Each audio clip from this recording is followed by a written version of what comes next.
Hey everybody, how you all doing? Well, we're getting close to Christmas here, guys. A few days, and I hope you guys have a good holiday that we're coming up on here. So I hope you all been good. Get yourself some good presents there. Maybe you get yourself a nice little hot rod going and get some nice performance parts for it. I want to show you guys this. I always got a kick out of this. This is the green gangster. What's left of it. We sold the front end off of it. Put the Capri on here just to store it. Get it out of the way because as you can see we have no room in this garage. So we just stuck that front end on to get it out of the way basically. So my son has different plans for this car. He wants to make it nice again. It was really perfect shape at one time. I don't know if you can tell, but this car was very nice at one time. But I've had it for over 25 years, I guess, somewhere in there. So it surely has taken its toll. Being on fire twice, and it started out as a 4-cylinder car, and my friends, the minute I got this car and brought it home, they were like, oh, that will have a V8 in it. You'll see, you'll have that thing, be racing it. And I said, nope, it has air conditioning in it. It has everything I want. It's just a driver, 4-cylinder, dependable, clean, air work, excellent. So I bought it. And then when I had problems with it down the road, about 5 to 8 years later, somewhere in there, the 4-cylinder finally started giving me a tiny bit of problems. It sucked up gasket material in it.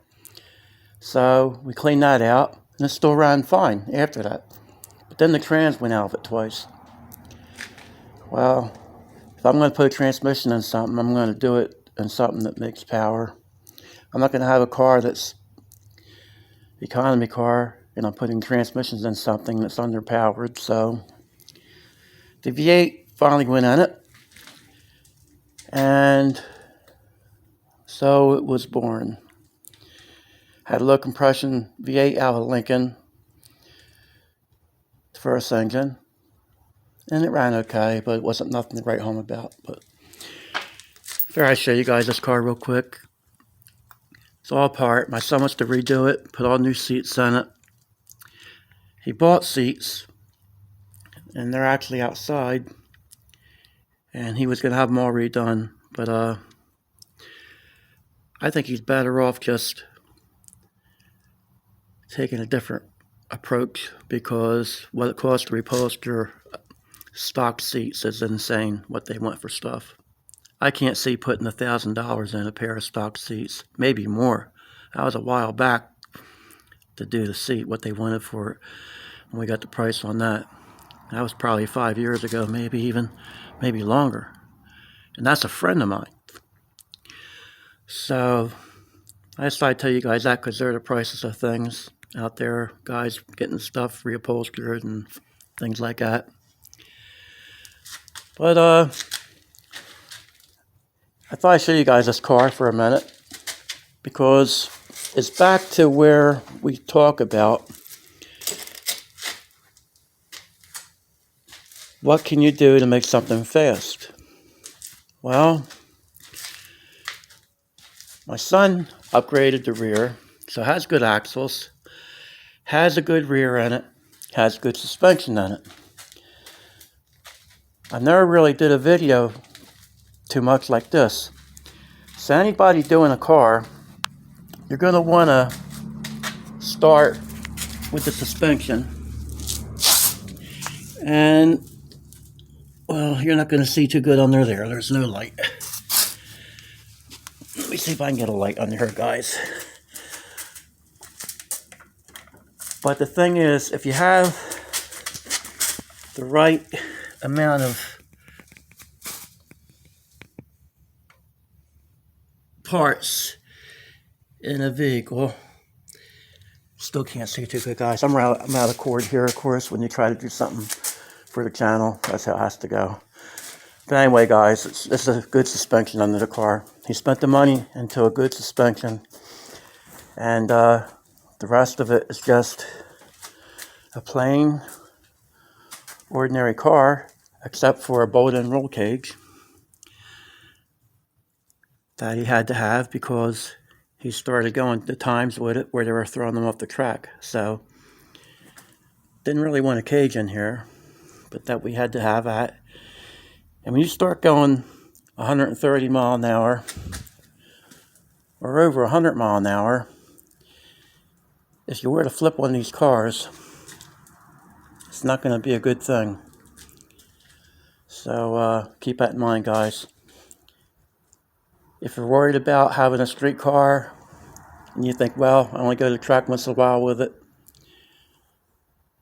the cage could save your life. I've seen it on a few different cars where the guys have walked away because they put a cage in. Bob Glidden actually put a funny car cage in when he had that bad wreck. He had that kind of roll cage before that time. And if anybody checks his violent rollover with the Thunderbird, you'll see. And they talk about that cage had just been upgraded in that car. So keep that in mind, guys. That's a cool episode. If you guys never saw that, put in Bob Glidden where he rolls the Thunderbird back in Pro Stock. I think it was the 88 Thunderbird or somewhere around there, guys. Don't hold me to that. But it was one of the Thunderbirds. He rolled it over. I mean, it flipped. So safety is the way it has to be, guys. So I might as well bring that into this segment. That's not why I did this segment here. I did this segment on the lighter side. And I was going through the car, thinking what we need for it. I missed this car, guys. I showed it the other night. There it is with the stock motor in the 11s. So what I wanted to show you guys was this. We're talking about putting the heads on the other night. But this is kind of funny, guys. Look at the time slip here. 15s at 48 mile an hour. That's kind of funny. I don't know what the problem was there, but I remember my friend Chevelle running 15s at like 80 some mile per hour, 85 or whatever it was. That's kind of funny. But I found these time slips in there. They're in with the registration. Because it's not a race car, guys. Street car. He was driving this car every day.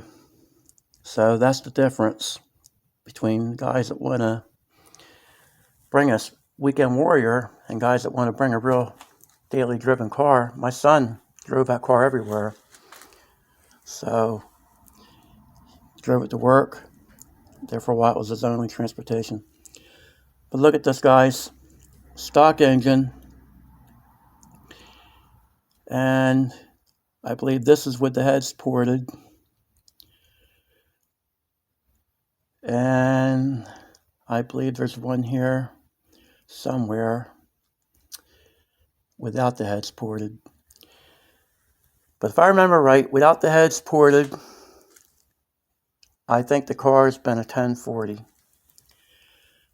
So that's with the suspension tuned in right. We did move the cam around in the engine. There's certain things I don't discuss. It's not that we're hiding it. I haven't got to that point yet. Degreeing the cam in is a big factor in all this.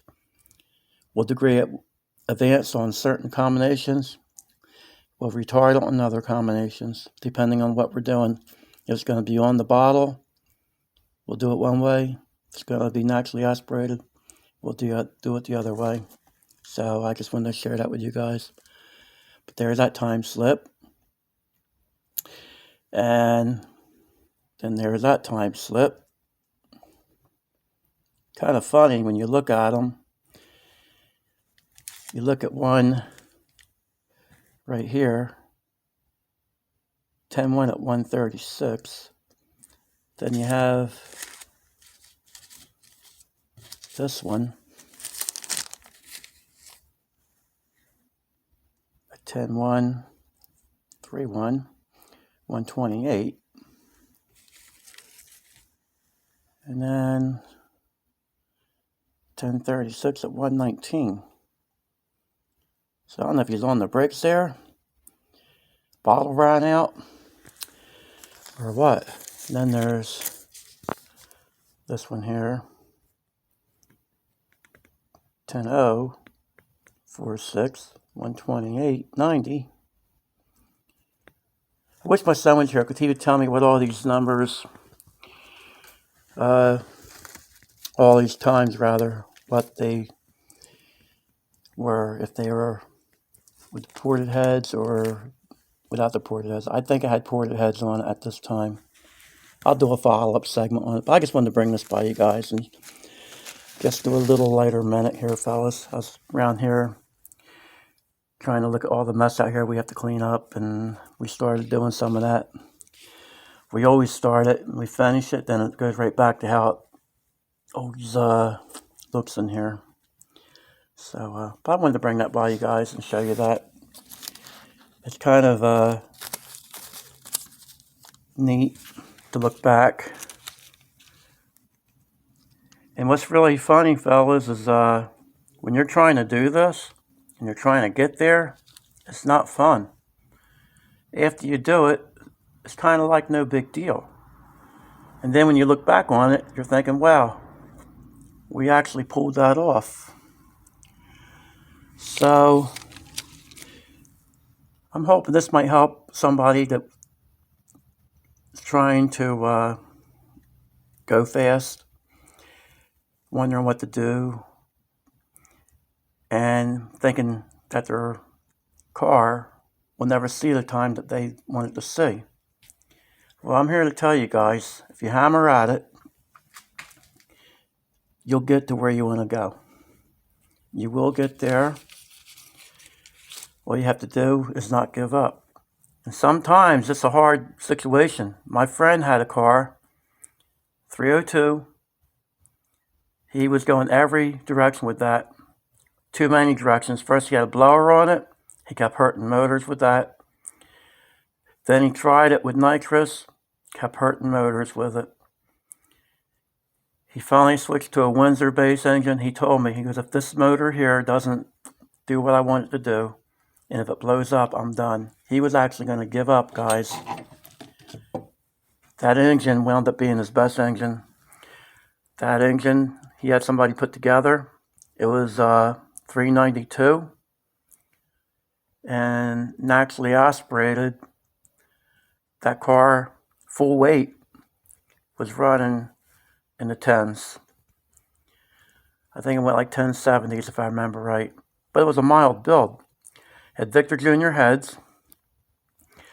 And I forget what intake. I think I had a Victor Jr. intake and a pretty decent camshaft. But while I'm speaking about this car, I want to tell you guys. A year or two later, he decided he wanted the car to go faster. So what did he do? He had the heads ported. No other changes, just the heads ported. So how much do you think the car picked up, guys? Absolutely nothing. He had the heads ported, and the car picked up nothing. So keep that in mind. Save your money, fellas. Unless you're up in the compression and doing something to accommodate that head, if you had like a cam that's not really up to full potential, and you have an engine builder that knows for sure that you're going to make an improvement, save your money. Don't think you need to go porting your heads. I'm going to do a segment, and I have to get caught up before I do this segment, but it's been on my mind, even thought about discussing it with Charles.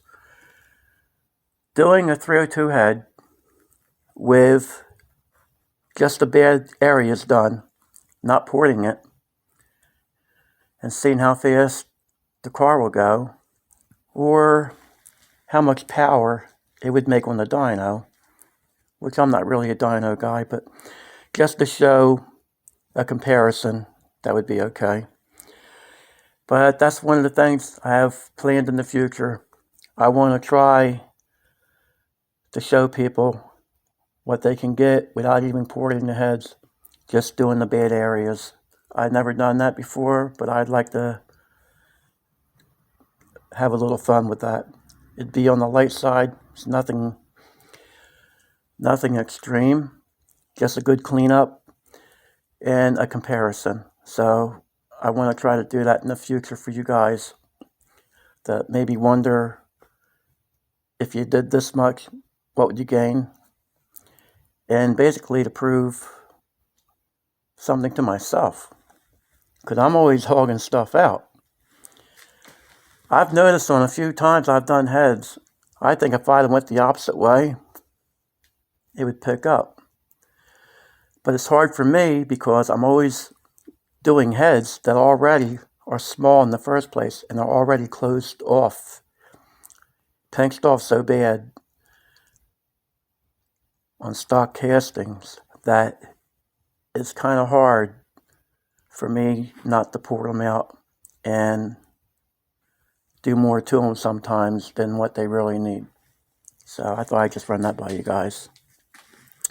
But anyway, this was just a short segment, just to touch base. And I did want to apologize, fellas. I had that segment on about the head comparisons with the prices and stuff.